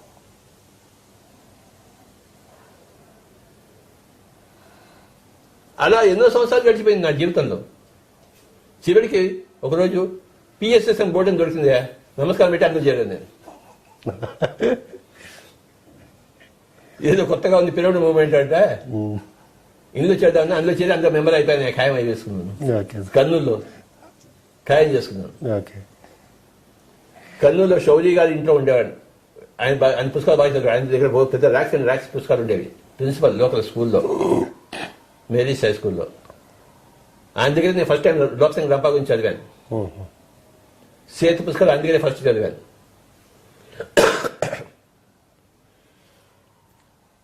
వాళ్ళ ఇంటి మీద ఒక చిన్న రూమ్ ఉండేది. అక్కడ నేను ఒక బోర్డు పెట్టేసి meditation enlightenment centre first board పెట్టడం జరిగింది. 1990 మే ఫస్ట్ బోర్డు అది మన పిఎస్ఎస్ఎంకి. ఏం చెప్పాను? Meditation and enlightenment centre. రెండు వర్డ్స్. ఎవడో ఒకడు పనికి వాడు వచ్చాడు, గడ్డ నీళ్ళు లాంటి గడ్డ మాసిన వాడు దొరుకుతాడు కదా నీలాంటి వాడు. ఎవడో ఒకడు వాడిని కూర్చోబెట్టి వాడి దుప్ప తించేవాడిని. సెంటర్ పెట్టాను, ఒకటే బోర్డు, మెడిటేషన్ ఎన్లైట్మెంట్ సెంటర్. ఈ రెండు వర్డ్స్ నేను చెప్పాలని చెప్పేసి మా అక్కడ శౌరి గారి ఇంటి పక్కనే ఒక లెటర్ ప్రెస్ ప్రింటింగ్ ఉండేది. లెటర్ ప్రెస్ తెలుసు కదా, ఆప్షన్ కాదు, చిన్న చిన్న తీసిలా పెట్టి ప్రింట్ చేస్తారు, ఓల్డ్ స్టైల్. అందులో ఒక చిన్న కాగితం ప్రింట్ చేశాను అనమాట. ఏది? What is meditation, what is enlightenment. రెండే. మెడిటేషన్ అంటే ఏంటి నాకు తెలిసింది. అందులో ఆ లెటర్ ప్రెస్ లో ప్రింట్ చేసి కాగితాలు పంచి దగ్గర పెట్టుకున్నాను. మెడిటేషన్ సెంటర్ అని చెప్పేసి కర్నూలు. అలా స్టార్ట్ అయింది పిఎస్ఎస్ఎం. శౌరి గారి ఇంటి మీద ఒక రూమ్లో ఒక బోర్డు పెట్టుకుని మెడిటేషన్ అండ్ ఎన్లైటన్మెంట్ సెంటర్ అని ఒక చిన్న కాగితం తయారు చేసుకుని what is meditation, what is enlightenment. అది ఇప్పటి ఇక్కడ ఇంతదాకా వచ్చిందా. ఆ శౌరి గారికి నా యొక్క నమస్కారాలు. ఆయన పైలోకాలు, ఊర్ధ్వలోకాలు, ఒకే సత్యలోకంలో ఉన్నాడు ఆయన. అంతటి గొప్ప మహామనిషి ఆయన ఎన్జి శౌరి. నాకు గొప్ప మిత్రుడు, ఆధ్యాత్మిక మిత్రుడు, నెంబర్ 1 మిత్రుడు.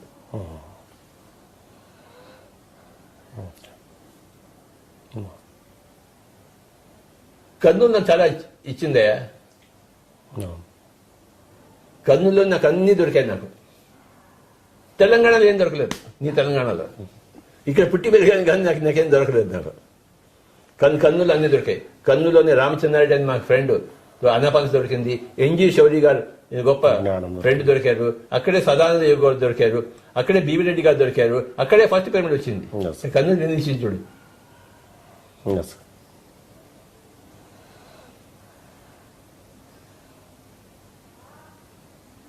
మీ ప్రస్థానానికి అక్కడ నాంది పలికింది. కర్నూలుకి నమస్కారం పెట్టుకుంటూ ఇంకా చాలా ఇంకేమైనా ఉందా? బుద్ధుడి దగ్గర ఆనందుడు అని చెప్పేసి నేను చూశాను సార్ మిమ్మల్ని. ఒకరోజు ఏమైందంటే ఓ 4-5 మనుషులు మేము కలిసి విజయవాడకి వెళ్ళాం. 1985లోనో 86లోనో, 85 అనుకుంటాను. ఒక చిన్న మినీ బస్ తీసుకుని విజయవాడకి వెళ్ళాం. అక్కడ ఒక స్వామీజీ గారు ఉన్నారు. ఆయన స్వామీజీని చూద్దామని వెళ్ళాం 1985లో. ఒక మినీ వ్యాన్ తీసుకుని ఒక 6 మాస్టర్స్, పిరమిడ్ మాస్టర్స్, హైదరాబాద్లో ఫస్ట్ గ్రూప్ అది. ద్వారక, జ్ఞానేందరు, చందరు, బద్రీనారాయణ ఇలాంటి వాళ్ళతో ఉండేవాడు. అర్థమైందా? వెళ్ళాము, అక్కడ ఒక స్వామీజీని చూసాము. మళ్ళీ తిరిగి వస్తున్నాం విజయవాడ నుంచి. 1985లో జరిగింది. తిరిగి వస్తున్నప్పుడు పొద్దున్నే ఆ బస్సులో ఉన్నాము. 6 ఉన్నాము. మినీ బస్సు 6 ఉన్నాం. 6-7. నేను వెనకాల కూర్చున్నాను లాస్ట్ సీట్లో. ఫ్రంట్ సీట్లో ఆ బద్రీనారాయణ అనే అబ్బాయి కూర్చున్నాడు, మంచి మాస్టర్. పొద్దున్న 4:30-5 ఇంకా తూలుతున్నాను. ఇంకా ఆయన ఆ అబ్బాయి లేచి అక్కడి నుంచి బంధించిన అధిక దగ్గర వచ్చి నాకు నమస్కారం పెట్టాడు. ఏమిటయ్యా అన్నాను. మెసేజ్ వచ్చింది, ఇప్పుడు నాకు బుద్ధుడు వచ్చాడు, బుద్ధుడు వచ్చి చాలా రకరకాలుగా అన్ని గీసి నాకు చూపిస్తున్నాడు, ఇలా జరుగుతుంది ఇలా జరుగుతుంది ఇలా జరుగుతుంది ఇలా జరుగుతుంది అని చెప్పేసి ప్లాన్ అంతా ఇచ్చాడు, అన్ని గీతలన్నీ ఉన్నాయి. ఆయన సగం చెప్పాడు, నాకు సగం అర్థం కాలేదు, కానీ బుద్ధుడు వచ్చాడు చెప్పాడు. బుద్ధుడు చెప్పాడు మీరే ఆనందుడు అని చెప్పేసి. నాకు ఫస్ట్ ఇన్ఫర్మేషన్ ఇచ్చింది ఆ అబ్బాయి. నాకు అర్థం కాలేదు, నేను ఆనందం అంటే నాకు ఎంత పెద్ద తేడా ఉండాలిగా, ఏం లేదు ఇక్కడ. ఈ చెవిలోంచి విన్నాను, ఈ చెవిలోంచి వదిలిపెట్టేశాను, ఏది పట్టుకోను నేను. ఏది థియరీగా వింటాను కానీ ప్రాక్టికల్స్గా నాకేం తెలియదు. నాకు తెలియంది నేను ఒప్పుకోను, కానీ వాడికి తెలిసిన వాడికి తెలిసి వాడు చెప్పాడు కదా. అందరిది వింటాను కానీ నాకు కన్క్లూషన్ రాను. ఇలా ఎంతోమంది నుంచి విన్నాను ఈ కథలన్నీ. ఓహో అనుకుంటాం అంతే. అనుకుని ఏం చేస్తాము, ఈ చెవి నుంచి అనుకుని ఆనందుడిని చాలా గొప్పవాడు. నేను ఈ విధమైన గొప్పవాడు అవుతాడు? నా గురించి నాకు తెలుసు కదా. నీ వెదవతాల గురించి నీకు తెలియదేమే. ఎన్నో దాచిపెట్టుంటావు ఇంటి వాళ్ళ దగ్గర నుంచి. నువ్వు దాచిపెట్టావా?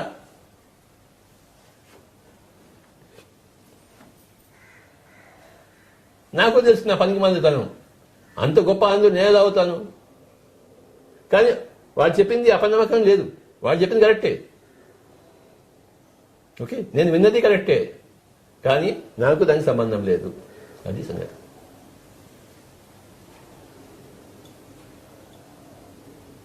మాకు వచ్చిన విజన్ మేము ఎలా చేసుకోవాలి? మాకు వచ్చిన విజన్ మేము ఎలా చేసుకోవాలి? నీ ఇష్టం వచ్చినట్టు చేసుకో. ఓకే. నాకు వచ్చిన దాన్ని నాకు ఇష్టం వచ్చినట్టు చేసుకుంటే నీ ఇష్టం నువ్వు ఎత్తి చేసుకోను ఆయన. అప్పో దీపో భవ. ఓకే. నీ స్టేట్మెంట్ నాకు దీపం కాలేదు, అవును సార్. నా స్టేట్మెంట్ నీకు దీపం కాకూడదు. నీ అనుభవమే నీకు దీపం అంతే. ఎవరికి వారే యమునా తీరే. నాకు ఎంతమంది వచ్చి నా గత జన్మ వాడు చూసినట్టు చెప్పినా నాకు మటుకు నేను ఏ నిర్ధారణకి రావడం అసంభవం, అశాస్త్రీయం. నా అనుభవం చేస్తే నేను వస్తాను. ఇప్పటిదాకా నా అనుభవాలని చెప్పాను కదా, ఎంతమంది దగ్గరికి వెళ్ళి తిట్టి వచ్చాను కొట్టి వచ్చాను అని చెప్పేసి. నా అనుభవం నేను చెప్తాను. నా అనుభవం నుంచి నేను తప్పకుండా చెప్తాను. నాకు ఇది జరిగింది, నాకు నచ్చలేదు, ఆ ఆసనం నాకు నచ్చలేదు, ఓషో థర్డ్ ఐ గురించి మాట్లాడకపోవడం నాకు నచ్చలేదు. ఓషో కాదు, సిఎస్ఐ సొసైటీ వాళ్ళు ఓషోని తిట్టడం నాకు నచ్చలేదు. బ్రహ్మకుమారేశ్వర వాళ్ళు త్రాతకం చేయడం నాకు నచ్చలేదు. నచ్చలేదు ఏం చేస్తామయ్యా? ఆ విపాసన సెంటర్లో గోయింకా అందరిని పీకుతుంటే నాకు నచ్చలేదు. ఉప్పలూరు గోపాలకృష్ణ మధ్య రమణ మహర్షిని తిట్టడం నాకు నచ్చలేదు. పో. మహేష్ యోగి మంత్రులు నాకు నచ్చలేదు. ఏం చేసుకుంటావు? చేసుకోపో, రిపోర్ట్ చేసుకో మహేష్ యోగికి. సిఎస్ఆర్ ఆ పూజలు నాకు ఇష్టం లేదు అంతే. నాకు ఇష్టం వచ్చింది నేను చేస్తాను. ఆయన ఇష్టం లేకుండా ఎలా చేస్తాడా? భగవద్గీత ఏం చెప్పాడు? యథా ఇచ్చేసి తథాకుడు అన్నాడు కదా, అనలేదా? నేను చెప్పినట్టు నువ్వు చెయ్యి అన్నాడా? మరి వాడికి తెలిసినట్టు వాడు చేశాడు మహేష్ యోగి, ఓషోకి తెలిసినట్టు ఓషో చేశాడు. లోక్సంగ్ రంప యూపరి వాడి పుస్తకంలో అన్ని బాగా చెప్పి చివరి చాప్టర్లో మాంసం తినమని చెప్పాడు లోక్సంగ్ రంప. నేను ఒప్పుకుంటానేంటి? నువ్వు ఒప్పుకుంటావా? కానీ లోక్సంగ్ రంప అంటే గొప్ప యోగే మాంసం తినమని చెప్పాడు, ప్రోత్సహించాడు.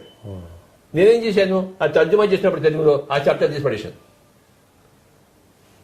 ఆయన రాసిన పుస్తకంలో ఆ చాప్టర్ ఉంది, నేను తర్జుమా చేసిన ఆ పుస్తకం ఆ చాప్టర్ లేదు. నాకు అది నచ్చలేదు అంతే. ఆయన చెప్పిన దాన్ని నువ్వు కౌంటర్ చేస్తావంటే నా ఇష్టం, నాది. ఎవడు ఏది చెప్పినా కూడా మాంసం తినమని చెప్పినా నేను మాసం ఖచ్చితంగా చెప్పను, అది నాకు ఇష్టం లేదు.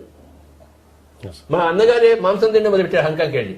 ఒకరోజు ఏంటంటే హాంకాంగ్ వెళ్ళాను 1987లో, 2 నెలలు సెలవు మీద.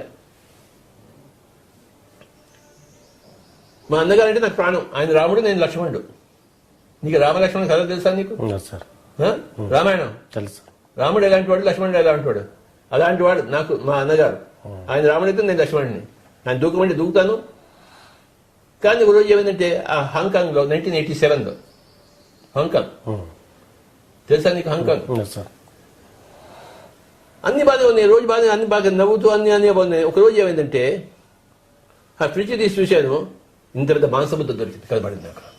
అంతే, నా హృదయం పగిలిపోయింది.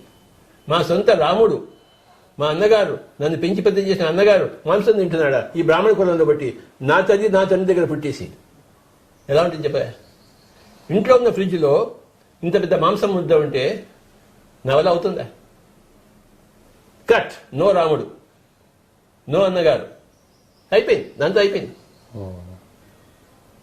ఆ చాప్టర్ అయిపోయింది. అంతకుముందు అన్నగారు ఓయబ్బా రాముడు, నేను లక్ష్మణుని. రామాయణంలో రావణ వధ జరిగినప్పుడు నా జీవితంలో రామవధ జరిగింది. రాముని ఎవడు వధించాడు? లక్ష్మణుడు. కత్తితో వధించలేదు, హృదయంలో రాముడిని చీల్చి చెండేశాడు. ఇక్కడ లేడు ఇంకా. అంతవరకు హృదయంలో ఆంజనేయుడి హృదయంలో రాముడు ఉన్నట్టు ఉండేవాడిని, నా హృదయంలో వాళ్ళ అన్నగారు ఉండేవారు. కానీ ఎప్పుడైతే ఆ మాంసం ముద్ద చూశానో అయిపోయింది కథ. గతం గత. వాడు నా అన్న కాదు, వాడు రాముడిని వాడు. ఎవడైనా అంటాను నేను మాంసం తినేవాడని, వాడు అని అంటాను, వాడు అని అంటానేంటి?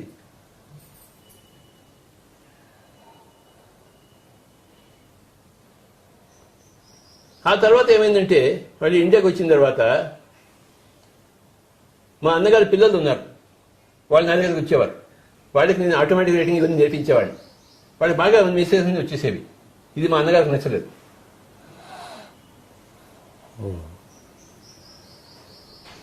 వాళ్ళని నా వైపు తిట్టుకుంటుందని చెప్పేసి మా అన్నగారికి నా మీద కోపం వచ్చింది. ఎందుకంటే లోపల ఆయన కడుపులంతా మాంసం ఉంది కదా, సొంత లక్ష్మణుడి మీదే ఆయన కోపం వచ్చింది. కోపం చేసాడు, వాళ్ళ పిల్లల్ని నా దగ్గర రాకుండా చేశాడు. వాళ్ళు కూడా మాంసం పెట్టడం మొదలుపెట్టాడు. ఇంకేముంది కథ? ఆ ఫ్యామిలీ నాకు దూరం అయిపోయింది. మా వదిన గారు మేడం గారికి సొంత అక్క, కానీ ఆ ఫ్యామిలీ నాకు దూరం అయిపోయింది. నా సొంత అన్నగారి ఫ్యామిలీ, ఆ పిల్లలు ఇద్దరిని పెంచి నేను పెద్ద చేశాను, ముగ్గురిని, నాకు దూరం అయిపోయారు. నో ప్రాబ్లం, మనకేం ప్రాబ్లం లేదు. మాంసం తిననివాడే నా వాడు, మాంసం తినేవాడు అస్మదీయుడు కాదు, తస్మదీయుడు. ఇంటింటి కథ ఇంత ఉంటుంది ఆయన. ఏం చెప్పమంటావు?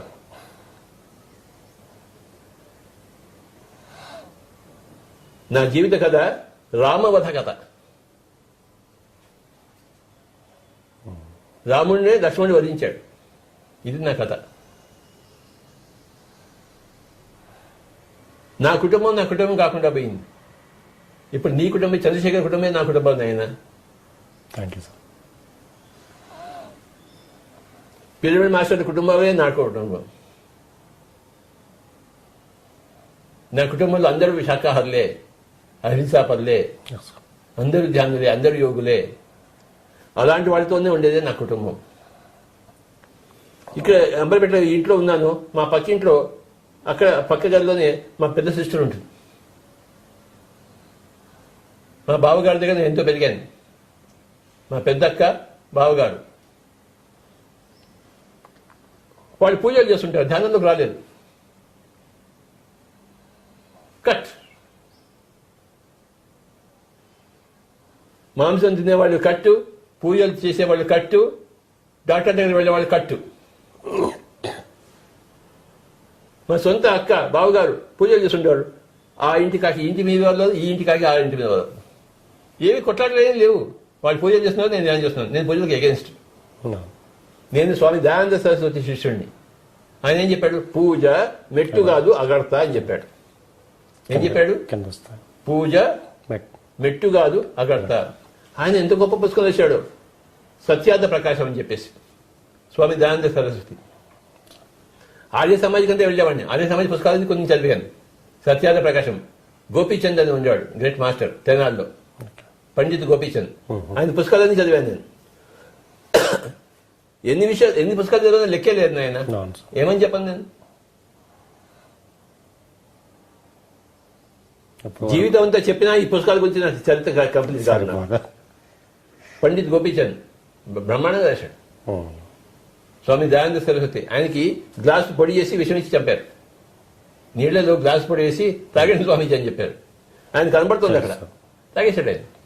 స్వామి దయానంద సరస్వతి ఆర్య సమాజ స్థాపకుడు. ఎప్పుడైతే అన్ని బేసెంట్ ఫస్ట్ టైం ఇండియాకి వచ్చిందో, ఇండియాలో ఎవరితో కలిసి మాట్లాడుకోవాలి అనుకున్నప్పుడు, అంతే అర్థం రీసెర్చ్ చేసినప్పుడు అన్ని బేసెంట్కి ఆర్య సమాజ్ కనబడింది. ఆవిడ ఆర్య సమాజ్తో పొత్తు పెట్టుకుంది. ఇండియాలో ఎవరో కావాలి కదా ఆవిడకి సహాయం చేసేవాడు. ఎవరే అందేటని అనుకుంటే ఆవిడ కోరుకుంటే చూస్తే ఆర్య సమాజ్ దయానంద సరస్వతి చేసింది. ఆవిడ ఆయనతో పొత్తు పెట్టుకుంది. అంతటి గొప్పవాడు దయానంద సరస్వతి. సత్యానంద ప్రకాశం నువ్వు చదివావా? పోయి దూకి చావు హుస్సేన్ సాగర్లో. తెలుసా హుస్సేన్ సాగర్ ఎక్కడుందో? తెలుసు. పోయి దూకి చావు నాయన, నీ పీడ పోతుంది భూమి దాకానికి. సత్యానంద ప్రకాశము, పండిత గోపదేవ్ అనుకుంటాను, గోపీచంద్ కాదు, గోపదేవ్. ఓకే, ఆ రోజులో కుండాలని పుస్తకం చదివాను. పండిత్ గోపీచంద్ ఫస్ట్ పుస్తకం ఆయన కుండాల గురించి రాసింది ప్రపంచంలోనే. ఆ పుస్తకం చదివాను. నా కుండాలు లేదు ఇక్కడ, ఏం చేయను నేను? వాడికి ఎంతో జరిగింది గోపీచంద్, నాకేం జరగలేదు కనుక నేను ఉట్టి వెధవనే నేను. కానీ ఆ పుస్తకం చదివేందుకు నేను గొప్పవాడిని అంతే. నాకేం కుండాన్ని కాలేదు. ఆ హైదరాబాద్ గ్రూప్ వాడు నాకేం కావట్లేదు అంటే, స్వామి నీకు అన్నీ అయిపోయి గడ్డలోని ఇప్పుడు ఇంకే పోతుంది అన్నాడు. ఆ లాజిక్ కూడా కరెక్టే. ఓకే, నమ్మేశాను నేను. నాకు కావాల్సిన లాజిక్ నేను నమ్మేస్తాను. అది గత జమలు అయితే ఈ జమలో నీకు ఎలా అవుతున్నాయా అన్నారు. కాదు. సో ఈ జమలో నేను కొద్దిగా అభ్యాసం చేశాను. ఏదో వస్తుందేమో కొండాన్ని రైజ్ అవుతుందేమో, బయ్యి వస్తుందేమో అని చెప్పేసి పుస్తకాలు చదివాను కదా. బొయ్యి లేదు, బయ్యి లేదు. ఎంతసేపు కూర్చోను నేను. చివరికి నిర్ధారణకు వచ్చాను, నేను కుండాన్ని రైజింగ్ కోసం లేను, పక్క వాళ్ళ కుండాన్ని కోసం నేను ఉన్నానని చెప్పేసి. అందరి కుండాన్ని తెచ్చేది, నా ఒకటి నా తప్ప. ఫేట్ ఏం చేస్తాం? వాడి కుండాన్ని రాసుకొచ్చాను, నేను రాసుకుని రాలేదు. వాడికి వాడి ప్లాన్ కరెక్ట్, నాకు నా ప్లాన్ కరెక్ట్ కదా అని ఒక లాజిక్ ఉంది ఇక్కడ. వాడికి వాడి ప్లాన్ కరెక్ట్ అయినప్పుడు నాకు నా ప్లాన్ కరెక్టే అవుతుంది. నేను నా ప్లాన్లో ఉన్నాను. ఏంటి? కొత్త పుస్తకాలు చూడడము, అందులో 10 మంది చేరేసింది చెప్పడము. నా బోధనే నా సాధన. బోధన అనేది పెట్టాను, ఊర్లో పెట్టాను కదా. నా సాధన ఏమిటి? నా బోధనే నా సాధన. టైం అయిపోయింది నాయన. ఊరికే నీతో పెట్టుకున్నాను ఇవాళ. థ్యాంక్ యూ సార్, చాలా మంచి విషయాలు చెప్పారు. ఎన్నో తెలియని విషయాలని మనం ఈరోజు పత్రిక ద్వారా తెలుసుకోవడం, ముఖత వారితో తెలుసుకోవడం జరిగింది. మరి ఇంతటి గొప్ప అదృష్టం మనకి కలగటం చాలా అదృష్టం. మరి ఎన్నో కార్యక్రమాలు ఎన్నెన్నో లెక్క లేకుండా ఉన్నాయన్నమాట. మన ఈరోజు లాక్డౌన్ అన్న పేరే కానీ ప్రతి వాళ్ళు వాళ్ళ ఇంటి నుంచే వాళ్ళు ఎన్నెన్నో కార్యక్రమాలు చేస్తూ ఉన్నారు. అట్లాగే జూమ్ కార్యక్రమాలు, జూమ్ యాప్ ద్వారా వాళ్ళు డిజిటల్ యజ్ఞాలు చేయటము, అలాగే డైలీ క్లాసెస్ చేయటము. మరి పత్రిక హైదరాబాద్ ఎప్పుడు పెడతావా డిజిటల్? హైదరాబాద్కు మరి ఈ రోజే పత్రిక గారు ఇవ్వటం జరిగింది, చెప్పడం జరిగింది. మరి భాగ్యనగర్ మహిళా డిజిటల్ ధ్యాన యజ్ఞం 2020 జూలై 4వ తారీఖున ఉదయం 9 గంటల నుంచి సాయంత్రం 7 గంటల వరకు ఈరోజే మనం లాంచ్ చేస్తున్నాం దీన్ని. మరి జూలై 4వ తారీఖు డిజిటల్ ధ్యాన యజ్ఞం చేసుకోబోతున్నాం. గురు పౌర్ణమి సందర్భంగా జూలై 4వ తారీఖు. జూలై 5 గురు పౌర్ణమి ఉంది, కానీ నాకు ఆ రోజు ఢిల్లీలో పని ఉంది కనుక మహోదర బాబాజీ తరఫున గురు పౌర్ణమి చేస్తున్నాం కనుక జూలై 4 ఇక్కడ పెట్టుకుంటున్నాం. అలాగే సార్, తప్పకుండా. సాటర్డే. ఓకే ఓకే, చెప్పండి. జూలై 5వ తారీఖు గురు పౌర్ణమి. మరి ఆ రోజున పత్రికారికి వేరే కార్యక్రమాలు ఉండటం వలన మరి మనకి 4వ తారీఖు భాగ్యనగర్ వాసులకి 4వ తారీఖుని ఇవ్వటం జరిగింది. దీంట్లో మరి తెలంగాణ మాస్టర్స్తో పాటు అన్ని రాష్ట్రాల నుంచి కూడా మనం మాస్టర్స్ తోటి ఆ రోజు ఉదయం 9 గంటల నుంచి సాయంత్రం 7 గంటల వరకు ఈ జూమ్ ద్వారా మనం ఈ కార్యక్రమాన్ని నిర్వహించుకోబోతున్నాము. మొట్టమొదటిది భాగ్యనగర్లో ఇది. అలాగే దీన్ని పిఎంసి ద్వారా కూడా లైవ్లో మనం చూసుకోబోతున్నాము. మరి ఈ రోజున మనం ఈ బ్రోచర్ని రిలీజ్ చేసుకుంటున్నాం, దానికి సంబంధించింది. Thank you very much.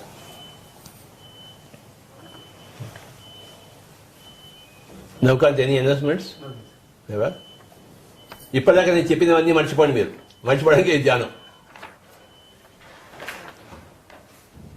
నేనేమీ పాపం చేయలేదు, గుర్తుంచుకోండి. హాయిగా కూర్చుందాము, శ్వాస మీద జాగ్రత్త పెడదాం.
ఆఖరి ఒక నిమిషం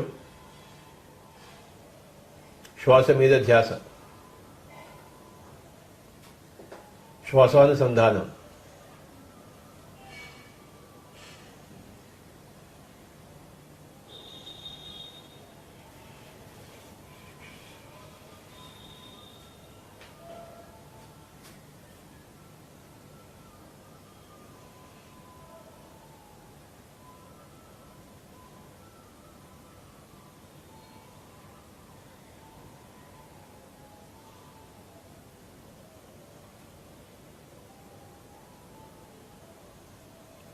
పిఎస్ఎస్ఎంలో అన్నిటికన్నా ముఖ్యమైనది ఆనాపానసతి. నేను తెలుసుకున్నది శాకాహారం, అహింస. మూడవది పిరమిడ్ అద్భుత శక్తి. నాలుగవది ఆధ్యాత్మిక శాస్త్రం. ఎవరి వాస్తవానికి వాళ్ళే సృష్టికర్తలు, ఎవరి దీపాన్ని వాళ్ళే వెలిగించుకోవాలి అన్నదే ఆధ్యాత్మిక శాస్త్రం. అందరూ దేవుళ్లే అన్నదే ఆధ్యాత్మిక శాస్త్రం.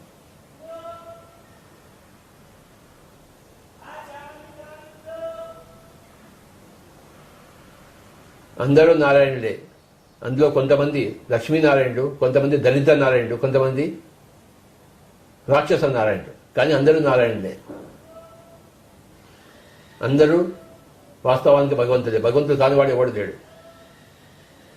అయితే కొంతమంది లక్ష్మీనారాయణులు, కొంతమంది దళిత నారాయణులు, కొంతమంది రాక్షస నారాయణుడు. ఆఖరి 10 సెకండ్.